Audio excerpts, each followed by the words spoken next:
আসামের বিভিন্ন স্থানে দোকান এবং ব্যবসায়িক প্রতিষ্ঠান খুলে রাখার সময়সীমা বৃদ্ধি। ডিব্রুগড়ে অনুষ্ঠিত আসাম ক্যাবিনেটের গুরুত্বপূর্ণ সিদ্ধান্ত। গুয়াহাটি, ডিব্রুগড় এবং শিলচরে এখন 24 ঘন্টা দোকানপাট খুলে রাখা যাবে। অন্যান্য শহরগুলিতে রাত 2টা পর্যন্ত এবং গ্রামাঞ্চলে রাত 11টা পর্যন্ত দোকান খুলে রাখার অনুমতি। আসাম ক্যাবিনেটে বেশ কিছু গুরুত্বপূর্ণ সিদ্ধান্ত গ্রহণ। নতুন নিয়ম অনুযায়ী শ্রমিকদের সপ্তাহে 48 ঘন্টার বেশি কাজ করানো যাবে না।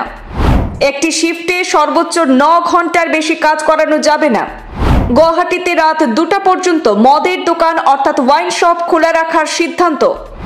রাজ্যের অন্যান্য জেলাগুলিতে মদের দোকানের সময়সীমা আগের নিয়ম অনুযায়ী অপরিবর্তিতই থাকবে। ক্ষুদ্র ব্যবসায়ীদের আয় বৃদ্ধির লক্ষ্যে বিভিন্ন সিদ্ধান্ত গৃহীত হয়েছে বলে জানিয়েছেন মুখ্যমন্ত্রী ডক্টর হিমন্ত বিশ্ব শর্মা।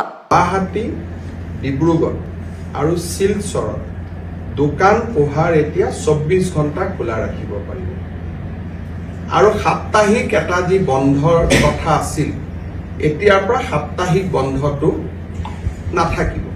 চৰকাৰী নিয়মত নাথাকিব, কোনোবাই বন্ধ কৰিব খুজিলে কোনো আপত্তি নাই।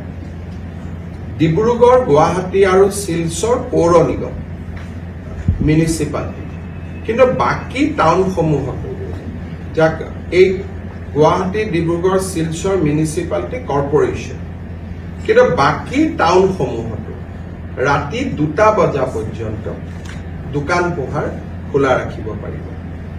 গ্ৰাম্যাঞ্চলত ৰাতি 11 বজালৈকে দোকান পোহাৰ খোলা ৰাখিব পাৰিব, যাতে আমাৰ ক্ষুদ্ৰ ব্যৱসায়ীসকলৰ উপাৰ্জন বৃদ্ধি হয়। তাৰ বাবে আমি এই ব্যৱস্থাটো গ্ৰহণ কৰিছো। কিন্তু শ্ৰমিকক বছৰত সপ্তাহত 48 ঘণ্টাতকৈ বেছি কাম কৰাব নোৱাৰিব।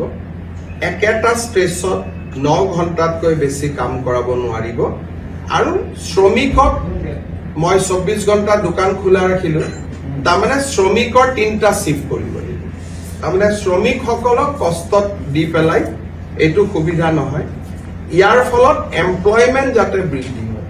9 আৱাৰ্ছৰ কাৰণে যদি দোকানখনে 2টা এমপ্লয়ী ৰাখিছিল, এতিয়া 24 ঘণ্টাৰ কাৰণে তেওঁ 3টা শিফটত আৰু 4জন বেছিকৈ এমপ্লয়ী ল'ব, যাতে আমাৰ অসমত নিয়োগৰ সুবিধা হ'ব পাৰে, ব্যৱসায় বাণিজ্য ভাল হ'ব পাৰে বিহুৰ বতৰৰ আগত, পূজাৰ বতৰৰ আগত।